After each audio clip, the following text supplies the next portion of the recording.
Hey, Brannon Beliso here. You living your best life? I've waited 53 years to say this, and I guess it's taken that long to learn, grow, step up, whatever the words may be. I want to pre-frame this with, I am a giver. If anybody knows me, you reach out to me, I will call you up, I will help you out. I've given so much to the martial arts industry without ever asking for anything in return because I'm very big on service. So with that said, I want to pre-frame it with that. So I'm going to share with you what I believe is going on right now. As I witness, I get calls, texts, messages every day, right? Schools are closing left and right. And I've already shared that passionately, what I think is challenging about that. So I'm just going to go for it. And I know it's going to probably upset a lot of people, but I got to do what I got to do because I got to be me. I got to do what I believe is right. And so first of all, what do I believe is wrong with the martial arts industry? Okay, and this is, remember, I'm in it deep. I've spoken at the biggest events. I've worked with some of the top people in the industry. I've networked with them. I've worked with them. We've had think tanks. So I've been around this industry for 53 years. I've only owned schools for 20. I've been consulting and speaking through the circuit for the past 10 years. Okay? So that's my kind of my backstory on all this. With 40% of the schools closing, it shows right away that it's not only due to our pandemic, it's due because our business model is outmoded. I think it's appalling that 1% of 1% of the population do martial arts. So I had to say to myself, well, if the martial arts is such a great activity for children and people in general, why is it that 1% of 1% of the population do martial arts? So if I point one finger at all the people out there that aren't doing martial arts, I don't really look at the three fingers pointed back at me. So I'm going to take ownership of that. The three fingers pointed back at me. What do they tell me? Well, so I have to ask myself, what's really wrong with our industry? Why is it that 1% of 1% of the population do martial arts? We already posted that one video. I think we need to be regulated, not by some martial arts organization, but we need to be regulated by the government, somebody above us, really setting a standard that we all need to adhere to. Because as long as there's these splinter groups and these organizations, then we're never going to get on the same page. We need somebody way above us to go across the board with licensing. Think about that. You have to have some kind of certification to teach fitness, but there's no certification to teach martial arts. So that needs to change. First of all, a standard set of practices needs to happen. That's why I'm very passionate, at least about the WIN initiative that's trying to say martial arts schools are essential. See, that's the big problem. We've never pushed what we do up to big government, so they didn't know what to do with us in this pandemic. So what did? They labeled us as a freaking gym. And here we are, at the mercy of whatever gyms close open. But we don't behave like a gym. We know that. The majority of us. So that's number one. We need stronger regulation. Number two, I really believe our business model is outmoded. If you're a brand new school opening up and you come into my community and you haven't proven yourself in our community, I don't know you from Adam, the first thing you do is put a 1-year contract in front of me, I'm out the door. You have no track record in our community. You have nothing to prove, right? But that's proven. That says you're reputable enough where I'm going to sign a 1-year contract. So I believe contracts need to go. Everything in tech, the whole world is done on subscription basis. So I believe we need to move our complete model to subscription basis.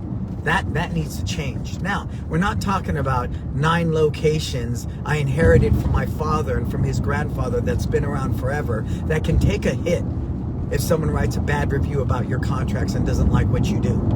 You're a small school owner. You get a bad review because someone say your contracts suck and you didn't take ownership and you took them to court. Not going to work. And I've had people say to me, if it wasn't for my contracts, I wouldn't be here through this pandemic. I beg to differ. If you held me to a contract and I reneged on it, I don't believe any court of law in this state that we're going with this pandemic is going to hold it against me. Done day. So contracts need to go. Third, our processes, our systems, the way we do business is way outmoded. Across the board, the majority of school owners are terrible business people. Who's willing to take ownership of that? Across the board, I'm not talking about the small splinter groups, right? Across the board, the martial arts industry are terrible business people. Terrible. So, I was a white belt once in the martial arts. If I'm not great at business, I can't just renege and say, well, all I want to do is teach. No, no, no. If that's all you want to do, and that's your version of success, keep a day job and stop running your martial arts school as a business, your school as a business, because you don't run it well as a business. You run it terribly as a business. Right, Jason? I agree with you. So that needs to change. We need to become great business people, because I'm tired of great martial artists starving for their art, and these McDojos that are great business owners are terrible martial artists making money. It doesn't help our industry, and that's what I fundamentally see across the board. Great martial artists suffering for their arts, or really good business people making a lot of money whose arts aren't really an art I would be proud of. Okay, and that's just, again, my thing. So that needs to change. Martial artists need to become great business people. And you need to become more of a generalist. Neat thing, growing up without computers, without cell phones, we were taught to figure things out. So I'm pretty good at social media. I'm pretty good at graphic design. I'm pretty good. I can talk to a web person. I know enough about business to sit with the bookkeeper. I understand enough about law to sit and talk to a lawyer. So I believe if you're a small business owner, you need to be well-rounded. You remember that term back in the day? They're a well-rounded person. Instead of, well, he's a jack of all trades and a master of none. No, no, no, no. We took great pride in being well-rounded. So I think that needs to happen. And then contemporary leadership. Oh, that needs to change tenfold. Our martial arts industry is very backwards when it comes to that. We're still running around, I'm the master, you're the lowly student, so I want you to pay me money for belt testing fees. There's no freaking way. I wouldn't pay my teacher anything. I'll give him money. I'll support and help him personally, but it's like I go to college and I study with a professor. Should I be paying that professor today? Absolutely not. I paid for it at one point, and that's all I owe him for. That's a done day, a done deal. So that needs to change. That truly needs to change. The way we do business is so backwards, right? What we'll do is we'll call it a leadership program, right? And you're going to upgrade them. You're going to pay me more for this leadership program. And guess what?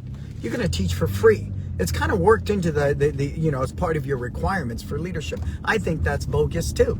That's bogus, right? It's just like tournaments. Tell me if you agree with me on this. And this is why I refuse to support tournaments, because they're done fundamentally in many ways the same way as when I fought for 20 years and I came up in tournaments. And that's scary, because I haven't fought in 20, 30 years. How many of you go to a tournament, close your school, support that tournament by bringing 30 to 50 students, so you're putting money in their pocket, and then they ask you to judge for free all day long? And then the most they give you is a plate of food. Who's ever been there? Anybody with me on that? Put in there, I have. Hashtag I have. If you've been there before, you bring 30 to 50 students to a tournament. They ask you to judge all day for free. And then they give you a plate of food. Anybody? That's wrong. I think that's wrong. I think, again, if you want to improve the quality of tournaments, judges should be trained and paid and expected to be there. Do they need to be a martial artist? No. Half of the football referees, basketball referees, they are not martial artists. So I don't believe they need to be martial artists. I just they need to be trained well, and they need to be paid well for their time. Okay? So everybody with me on that. And then last but not least, I'm going to challenge every speaker in our industry, anybody that speaks at these events, to step up with me and voice their opinion. All right? I go to Facebook. I get paid well. I went to Microsoft. I got paid well. I did Stanford Healthcare last year. I got paid well. The martial arts industry, when I go to speak, pays me zero. Big fat zero. Oh, with the exception of one. When I did Korea last year, and I did the cookie one, they paid me well. They paid me well for my time, airfare, hotel, everything. They even gave me a per diem per day to eat on. And I got paid to speak. So cookie one, I praise you. But the rest of our industry, the most I've ever gotten is airfare and a hotel. That stops today. I create more revenue and impact more people virtually and with my own events than I ever have. So please forgive me if you don't see me out there speaking anymore. I refuse to feed into that good old boy system because it's wrong. I read a survey once, 55% of the people come to these events to hear the speakers to gain knowledge. You think they're there to walk around a showroom floor and look at equipment? No, that's very small. I can do that online. I can do that conveniently. I come to these events to network and to learn from these speakers. Yet, the speakers don't get paid. Zero. They get paid freaking zero. Now, the guys is, you get exposure. So if I'm a consultant and people hear me speak, then I'm going to generate clients. Nothing. They have nothing to do with one another, right? Good. So here, different in the UK. Okay, not in the UK. Thank you, Philip. I have been at competitions where we've had to pay to have an extra coach due to only getting 1 per 5 players and not even, oh God. I've been at competition where we have had to pay to have an extra coach due to only getting 1 per 5 players and not even get a drink. Wow, Philip, that's even worse. I thought you were going to give me some love and prove me wrong, because I'd love it if somebody in the industry can prove me wrong. I have spoken at every event out there pretty much, and with the exception of Kukiwan, and I'm going to praise them, I have never been paid. Never. I have never been paid. The most I ever got was hotel fare and my room. That's it. And that needs to stop. I have mastered my craft. I have paid a lot of money to get the knowledge I have. I have spent money. I've been in the trenches.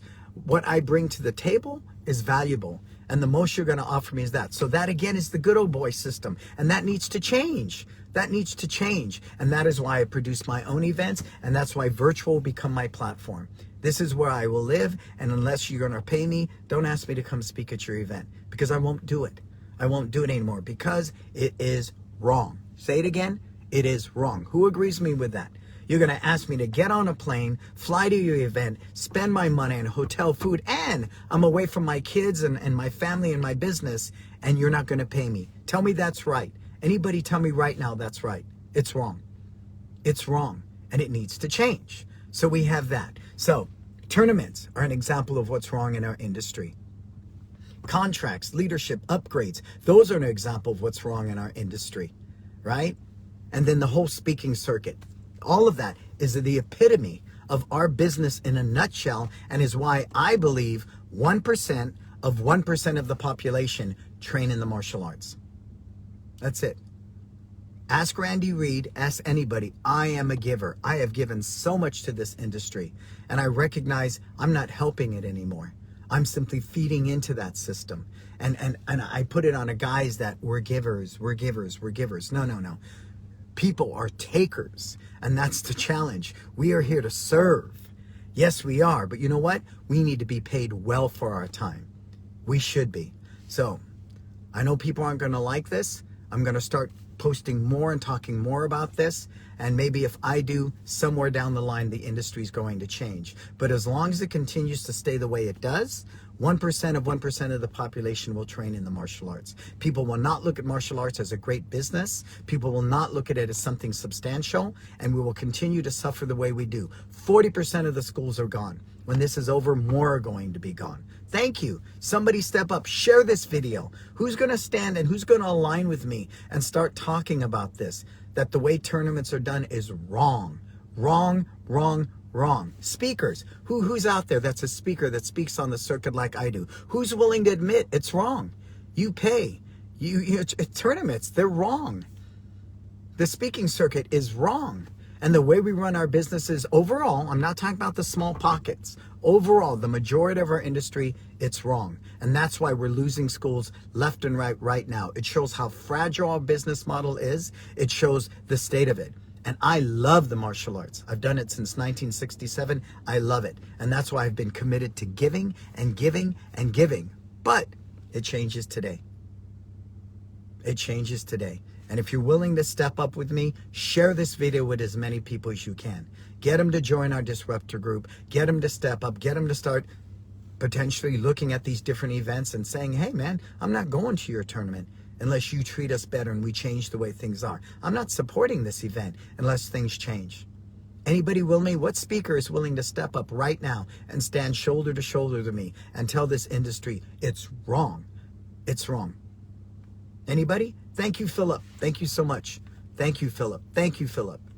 Thank you, everybody. Come on. But the proof is, I don't want hearts. I want you to share this video. I want you to post your video and say, hey, I heard Brannon, and these things I agree with. And if you don't, that's cool. Continue doing it the way you've always done it. Continue to go into these tournaments, judge all day for free, get handed a plate of food. Continue going to all these events and speaking for free, for free, for free, for free. Continue doing that. Continue running your school the way you do with contracts, and we'll continue to serve 1% and 1%. I am Brannon Beliso. This is the beginning. It is a new day. It's a brave new world. I am a pioneer. I am a disruptor. I'll be that bird at the front of the flock, flying, taking the wind, so the people on the sides can fly easily. Cool? I'm with you. If you're with me, watch this again and again. Share it with people. Do your own video on this. Blame it on me. And let's make this happen. I'm Brannon Beliso. Until we talk again, please go out there, live your best life.